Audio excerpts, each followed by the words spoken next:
तो 20 सूत्रीय घोषणा पत्र बीजेपी ने जारी किया है, क्या क्या मुख्य चीजें रही हैं?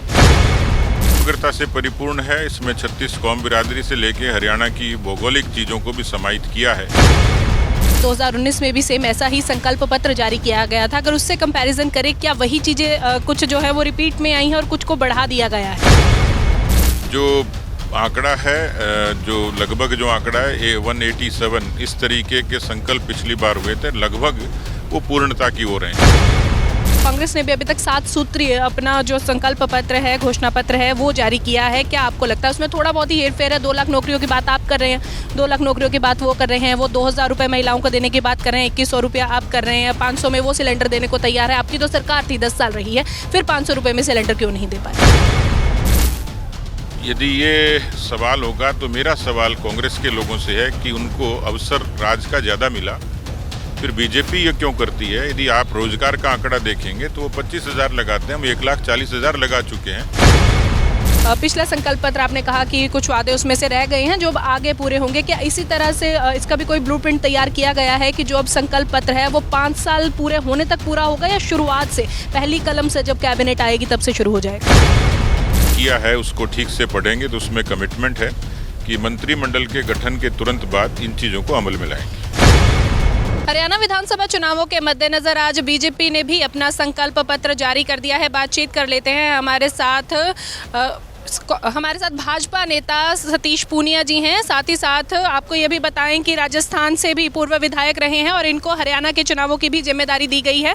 सर, जिस तरह से घोषणा पत्र की अगर बात की जाए तो 20 सूत्रीय घोषणा पत्र बीजेपी ने जारी किया है, क्या क्या मुख्य चीज़ें रही हैं? देखिए, एक किस्म से आईना है, और जैसा हमारे संकल्प पत्र समिति के संयोजक ने कहा कि 2 लाख से भी ज़्यादा ऑनलाइन और ऑफलाइन इसमें हम लोगों ने लोगों से विचार लिए थे। पूरी समग्रता से परिपूर्ण है। इसमें 36 कौम बिरादरी से लेके हरियाणा की भौगोलिक चीज़ों को भी समाहित किया है। ख़ास तौर पर इसको ठीक तरीके से देखें तो जो मुख्य रूप से महिलाओं के लिए, नौजवानों के लिए, किसानों के लिए अलग अलग किस्म से इसमें प्रावधान हुए हैं। जैसे अग्निवीर का चर्चा बहुत होती है, पर हरियाणा की भारतीय जनता पार्टी ने ये सुनिश्चित किया है कि हम 100% उनको नौकरियां देंगे। इसी तर्ज पर 2 लाख लोगों को पक्की सरकारी नौकरी, 5 लाख लोगों को मकान, जो आयुष्मान और चिरायु है उसकी लिमिट को हम लोगों ने 10 लाख किया है। 5 लाख जो लोग होंगे, 70+ जो लोग होंगे, उनको 5 लाख की सहायता इसमें मिलेगी। बालिकाओं के लिए खास तौर पर 2100 रुपये लाडो लक्ष्मी, इसमें उसका समावेश रहेगा। खरखोदा की जो MIT है उसी तर्ज पर 20 ऐसे इंडस्ट्रियल सिटी जिनको हम लोग और ज़्यादा तैयार करेंगे।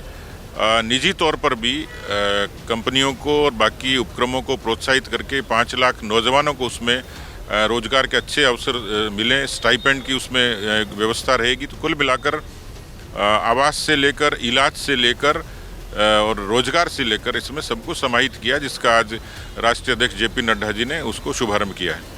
सर, अगर पिछली बार की बात की जाए तो साल 2019 में भी सेम ऐसा ही संकल्प पत्र जारी किया गया था। अगर उससे कंपैरिजन करें, क्या वही चीज़ें कुछ जो है वो रिपीट में आई हैं और कुछ को बढ़ा दिया गया है? देखिए, जो आंकड़ा है, जो लगभग जो आंकड़ा है 187, इस तरीके के संकल्प पिछली बार हुए थे, लगभग वो पूर्णता की ओर हैं। कुछ को हमने कमिट किया, जैसे महिलाओं को गैस सिलेंडर के लिए 500 रुपये हम लोग देंगे, 500 रुपये में सिलेंडर देंगे, उसको हम लोग यथावत रखेंगे। तो कुछ चीज़ें उसमें हम लोगों ने कमिट किया कि आने वाले समय में हम उनको जारी रखेंगे। पर सर, क्या जिस तरह से 500 रुपये सिलेंडर की बात हो रही है, पहले तो मैं ये जानना चाहूँगी कि कांग्रेस ने भी अभी तक 7 सूत्रीय अपना जो संकल्प पत्र है, घोषणा पत्र है, वो जारी किया है। क्या आपको लगता है उसमें थोड़ा बहुत ही हेरफेर है? 2 लाख नौकरियों की बात आप कर रहे हैं, 2 लाख नौकरियों की बात वो कर रहे हैं, वो 2000 रुपये महिलाओं को देने की बात कर रहे हैं, 2100 रुपया आप कर रहे हैं, 500 में वो सिलेंडर देने को तैयार है। आपकी तो सरकार थी 10 साल रही है, फिर 500 रुपये में सिलेंडर क्यों नहीं दे पाए? देखिए, यदि ये सवाल होगा तो मेरा सवाल कांग्रेस के लोगों से है कि उनको अवसर राज का ज़्यादा मिला, फिर बीजेपी ये क्यों करती है? यदि आप रोजगार का आंकड़ा देखेंगे तो वो 25,000 लगाते हैं, हम 1,40,000 लगा चुके हैं। 2 लाख का हम लोग कमिटमेंट कर रहे हैं। इसलिए कथनी और करनी के फ़र्क का भेद देखना पड़ेगा कि उनको अवसर मिला था, उन्होंने किया नहीं, हमें अवसर मिला, हमने किया है, और इसलिए हम पर लोग भरोसा करते हैं। हम आएंगे तो निश्चित रूप से उन चीज़ों को पूरा करेंगे। सर इसे किस तरह से देखते हैं कि जैसे पिछला संकल्प पत्र आपने कहा कि कुछ वादे उसमें से रह गए हैं जो अब आगे पूरे होंगे, क्या इसी तरह से इसका भी कोई ब्लूप्रिंट तैयार किया गया है कि जो अब संकल्प पत्र है वो 5 साल पूरे होने तक पूरा होगा, या शुरुआत से पहली कलम से जब कैबिनेट आएगी तब से शुरू हो जाएगा? बिल्कुल, ये जो जारी किया है उसको ठीक से पढ़ेंगे तो उसमें कमिटमेंट है कि मंत्रिमंडल के गठन के तुरंत बाद इन चीज़ों को अमल में लाएंगे। सर नामांकन वापस लेने की तारीख भी जा चुकी है, बहुत सारे ऐसे बागी नेता थे, भाजपा के भी उसमें नेता थे जिन्होंने अभी नामांकन वापस नहीं लिया है, तो किस तरह से देखते हैं? देखिए, हमारे यहाँ अपवाद स्वरूप थे, लगभग 2-5 लोग थे, कांग्रेस में एक बड़ी संख्या है।